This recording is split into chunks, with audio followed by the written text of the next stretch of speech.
Hi Dollar Divas, welcome back to my channel. So today's just gonna be a good old-fashioned chatty get ready with me. I know you all really enjoy when I do these, so I'm trying to do them more often.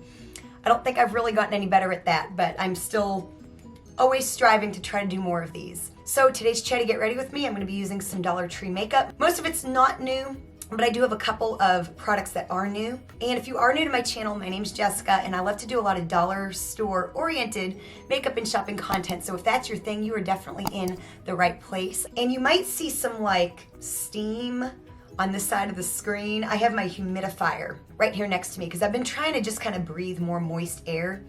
Seems to be kind of helpful for my voice. So anyways, yeah, if you see some steam and some smoke, do not be alarmed. It's not a ghost and my house is not on fire. So, of course, as always, I'll have relevant content down in the description box below. If you enjoy videos like this, there's definitely more to binge watch. So without any further chit chat, let's just go ahead and get into today's video. So the only products I'm gonna really mention are the ones that I have not used yet, but everything will be listed down in the description box below if you're curious about what I'm using. So like I mentioned, it's been a month ago today since I quit the magic show very abruptly. If you are new to my channel, I work in a couple different productions, kind of at the same theater, and it's professional. I do make a living doing this. And I've been in a magic show for the better part of 9 years or 8 years or so. I abruptly left the show about a month ago. And I will have that video linked down below if you're interested in hearing more specifics about that. Now, you know, me and the magician, we're fine. I do have to see him from time to time. You know, there's really I forgived for the incident before I even left the building. So, you know, I know a lot of people think, well, why can't you just go back? You know, he did apologize the other day, you know, and he's going through some stuff. You know, he apologized and we're fine. You know, we're still friends. I mean, he's still family. You know, I view the show as separate, and I know that that's not how he operates. The show is kind of an extension of his family. And it's been that way, you know, for a long time. But so I can sit here and say that, you know, we're on fine terms. You know, as far as I'm concerned, that's the same. You know what I mean? But as far as going back to the show, of course, I am welcome back. The last month of not being there, I've really just been able to like focus my energy on other things, and I don't miss it as much as you would hope you might miss something. Just kind of the energy of everything just got to be a little bit much after, you know, years and years and years. And I would think, and I think the people around me might be able to say this too. I don't know. I've never asked them specifically, but I feel better for not being in it at the moment. You know what I mean? By that, I mean, I feel more rested. I feel more, you know, I've seen and talked to my friends more. I've been able to do things that don't really quite make me feel so stagnant in my life, which, you know, there's nothing wrong. I thrive being comfortable. I don't need a whole lot of excitement in my life, really and truly. Me and my husband are both that way. But all I know is I'm being pulled into some directions. I just have these feelings that I'm on a path to something and I don't really know exactly what it is. And we always are. We just sometimes you just feel a little bit stuck, or, you know, or you're not really thinking of anything beyond what you're doing day to day. You know, I also know the situation with the magic show. It's, you know, I mean, everything is temporary. Every job is temporary. Everything is temporary. I'm having this really strong pull to really think beyond my immediate performing job. You'll find out in a little while what I mean by that. But I just, you know, the direction in which things are going. I actually started this YouTube channel because I followed a path. I actually thought I was gonna write a book. Granted, I'm not really a writer by any stretch. Actually, my husband's a writer. So believe me when I tell you I am not a writer, but for some reason I thought I was gonna write a book. And that book turned into writing some articles on the internet. And from there, the idea for this YouTube channel came about, which was actually my husband's idea. This was not something that I came up with initially. He was like, I think you should start a YouTube channel. And I was like, you have lost your ever-loving mind. I didn't even watch YouTube at the time. He did, but you know, and here we are 3 years later. So all I know is I followed a path.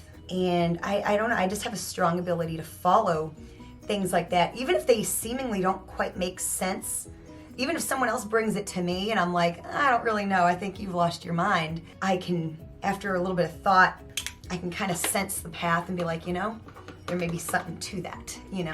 Doesn't have to come from me, but often it does come from you. So I digress. So I guess I just say all that to say that I am very, very happy. I'm at peace with what I'm doing, with all the things I'm doing. I feel the same as I did a month ago, except I feel even more solid. And I was solid in my decision then, but I feel even more solid in my decision now. You know, time tells a lot of things, you know. So last week there was an emergency. Like I said, this magic show is still in the building that I work in, and I do another show there full time, and then I swing sometimes for one of the other shows.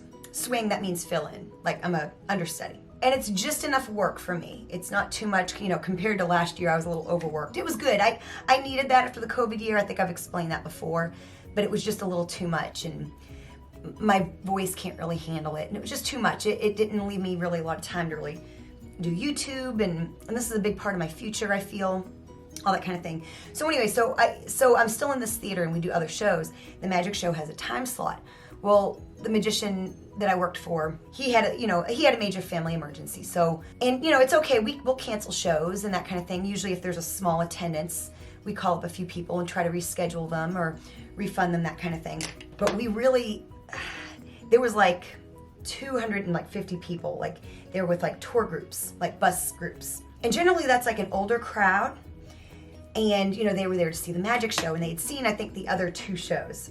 And that's kind of part of their deal. They get to see like all the shows for like a reduced rate type of thing, in a nutshell. So I work with one of my best friends, and she was telling the owner, you know, we don't have to cancel. Let's put something together. So we all went to, a bunch of people that I work with, we went to, the owners of my theater have a connection out in Las Vegas at one of the hotels. They have another show out there. And so they got us booked at a resort for New Year's, and actually like a week after New Year's as well. We did a couple different shows, and one of them was a legend show. And my friend impersonates Marilyn Monroe, and then her husband does Elvis. And I just know a lot of impersonators. So and I did Barbra Streisand for the first time. I'd always been told like I remind people of like a young Barbra Streisand. So I finally put it together. I was reluctant for so many years, but I finally like put the act together. It was good. I was a little sick. I was a little under the weather, so I wasn't quite as good as I wanted to be, but there was definitely potential there. I'll put up some pictures here on the screen. And so we did that show. So we basically, what we did for this, we pulled together in like I found out at like 10:30 at night, we're gonna be doing this. And then the next day the show was at like 2:30. So, you know, we just pulled together, got the costumes out, got the tracks together. The other shows have bands, but we just put some tracks together, and we pulled off this show. I did a little Barbra Streisand set, which it's related to what I'm gonna tell you that I'm doing later. It's actually related to my other project. So we pulled together this little legend show to do for these people, and they were very grateful. They were very thankful. We took time out of our afternoon to entertain them. It was really, really great. You know, we got the job done, you know. So I've gotten to do that, and that was kind of interesting too, because there was a part of me that kind of thought, I don't know that I really want to be a Barbra Streisand impersonator. You know, there's really very good money in being like a look-alike, you know, like doing like walk-arounds as like a look-alike, if you're a strong enough look-alike, in costume and all that kind of thing. Then of course like the impersonation, like having like an act, you know. Some people are lookalikes and they don't know how to sing or anything like that. They're just a strong lookalike. Luckily, you know, I can also sing and perform too, so it just opens up a lot of opportunities. And I've fought the impersonation thing for years. I just always thought, you know, that'll be something eventually in my career I'll do, maybe, you know. Well, for years I've gotten that I favor Lady Gaga. I've gotten it here on this channel. I've gotten it from people that I know, all that kind of thing. And, you know, part of me was like, oh yeah, it'd be fun to put together an act, but, you know, with what time and energy, and I have a job. I have a full-time job that, you know. So when I quit the magic show, about a week later, me and my husband were talking, and he said, you really should try to like pursue it, try it. And I was like, you know, I ain't getting nothing but time now. And so that's my project. I'm putting together a Lady Gaga tribute act. And the look and the costumes. Of course, I'm putting together an act of several songs with costume changes and choreography and all that kind of thing. But I'm also very open to just doing like walk around, look-alike gigs, you know, in costume. Again, just a reminder, my house is not on fire and there's no ghosts. This is steam from my humidifier. It's actually a really great humidifier. I got it off of Amazon, and The trick is to use distilled water because I've got well water and it would like clog up with all the minerals. So I just bite the bullet and use distilled water. So you've seen in some recent hauls and things like that I've just been gathering supplies. And I've been so reticent to kind of share it because I know it sounds crazy, you know what I mean? And it just sounds so silly, you know, to think, oh, I'm gonna impersonate so-and-so. Like, who do I think I am, you know? I don't want to say it's embarrassing. It's not. It's really an amazing art form, the impersonation world. And I've always had a lot of respect for it. It's just something that I've always felt like my ego is just not big enough, like, to think that I'm so-and-so. Like, I have a friend that's an impersonator. She does 3 different characters, and she's like, you should do Celine Dion, you know? But no, really and truly, like, you can change keys and stuff like that. Like, you don't have to do things in the original key. You can't alter them. It's about the overall art. Actually, you know, I know somebody, I will not mention this person's name, but, which I never mention names anyway, but does not really respect the impersonator business. Thinks it's like the worst form of art, if you can call it that, and just thinks it's the worst, that you're just like hijacking somebody's talent and name and all that kind of thing. But really, I was working on my costume and I was thinking, and I was kind of like, you know, I spent a lot of years in magic, and it's no different than that. I mean, literally, what an impersonator is doing is creating an illusion with makeup, hair, costuming, mannerisms, vocal manipulation. It's basically a magic show. I mean, and I think it's just so impressive to see how close someone can create that feeling that you're watching Michael Jackson or you're watching Dolly Parton, or, you know, and how close they can make you feel like you're watching that person. I think it's an incredible art form. I just haven't always had the confidence to do it, honestly. I've always been a confident person. I've just always thought, well, I mean, I can just like be me, you know what I mean? But as I've kind of gotten older, I realize it's really actually kind of nice to kind of hide behind somebody that someone really likes. You know, that's one thing I learned from doing that show last week and having to, you know, do my Barbara Streisand act, which I'm still very green at, you know, and I'm going to continue to work on her character as well as Lady Gaga, which I think it's really interesting too. I always look for things like that. These are 2 out of the 3 women, you know, actresses, singers that have been in A Star Is Born. You know, the other, of course, was Judy Garland. So that little tidbit of information is not lost on me. So I know you probably have some questions, so let me try to anticipate some questions. Of course, feel free to ask me anything in the comment section. If I can answer it, I will, of course. But, you know, what costumes are you making? Great question. This is a new product. I bought it and then I didn't use it like in my last Get Ready to Me. It's the Hard Candy Color Correct Expert Stick. This is in peach. It's supposed to correct dark circles and spots. It's for fair to light skin tones. So we will see. This is like I haven't really been finding a lot of really interesting makeup at Dollar Tree recently. So this is kind of like the first thing in a while. I'm kind of see what this does for my under eye area. Wow, I think that's gonna be really great. I think I'll like it better when it's not like in a point. Let's do a comparison. Let me blend it. God, especially in that corner of the eye area. So there's without, there's with. Really nice. I'm a fan. So I am making, I've got the fabric on the way.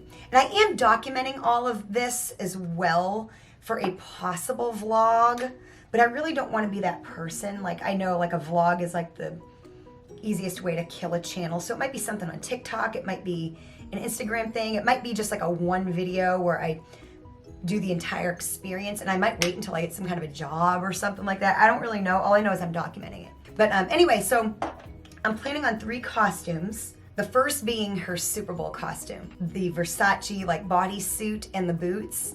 And I'm gonna make it myself, and I am promising, I've been talking to my friend about it who's an impersonator. I was like, this is gonna be the best thing I've ever made. I am gonna, like, sometimes, you know, I cut corners and, you know, all that kind of stuff, you know. I am not cutting any corners. I'm gonna work on this harder than I have worked on any other thing I have sewn. And just finding the right everything and really taking the time. I've got a pattern, and I'm gonna use like a piece of mock fabric first just to make sure I don't mess it up. Of course, the pattern doesn't include like the pointy sleeves, so have a separate pattern for those that you have to then modify the regular pattern with, all that kind of thing. So yes, I'm going to work really, really hard on this costume. And then the next costume I'm thinking about is going with that look from, I know a lot of you probably are not like Lady Gaga super fans or anything, but she had an album called Joanne, and there's a very specific type of a look that goes with that album, and that's kind of what I'm thinking, like I'll do the slow songs.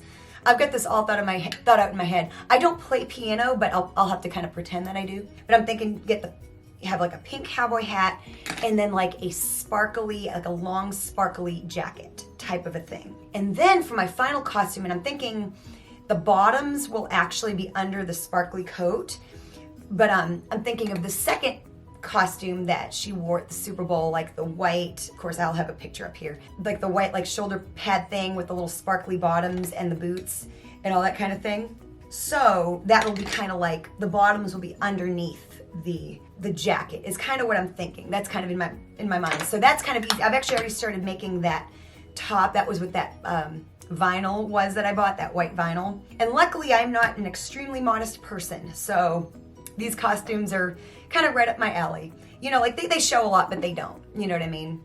In the broad scheme of what you see on TikTok and stuff like that. So by the time this video comes out, it will have been a couple days since the Elvis movie came out. And I haven't, as of yet, I have not seen it probably when this video goes out, but we're planning on seeing it. My friend saw it. She got like an early preview of it at an Elvis event with her husband. And I've heard nothing but great things so far. We are planning on seeing it. Comment down below if you're planning on seeing it or have seen it yet now, because it'll have been out for a minute. But a fun fact, actually my husband kind of reminded me about this the other night, and I think I knew this but had forgotten, that Barbra Streisand actually wanted, you know, she, of course, I've never seen any of the A Star Is Born movies. I need to, because now with Lady Gaga and Barbara, and I love Judy Garland, so I really want to like see all three of them. But anyways, so Kris Kristofferson starred in A Star Is Born with Barbra Streisand, you know, in the 70s, but she wanted Elvis to be her co-star. But from what I understand, the Colonel kind of got in the way, and it didn't happen. But that's a super interesting fact, and yeah, one that I had kind of forgotten until my husband kind of reminded me, and I was like, oh yeah, that's right. So I guess I only have like 2 new products, the Hard Candy Corrector, and this is the different shade of the LA Colors Plump Gloss. This is in the shade Surge, and it's open, but I have not used it yet. But yeah, but I shared a fact in that video that Elvis, wow, that's really pigmented. Elvis wanted to record I Will Always Love You. The only thing is, he wanted the rights to the song. And Dolly said no, you know, and that's imagine saying no to Elvis, but she did. And then, you know, the rest is history. So I'll have some relevant content up here on the screen. If you enjoyed this video, definitely go check out some of my other Get Ready With Me videos. So yeah, that's what I'm working on. The secret's out, and yeah, I'm very, very excited to just continue working on everything I'm working on and just kind of see where it goes and follow the path, as I say. Thank you so much for watching, and I'll see you next time.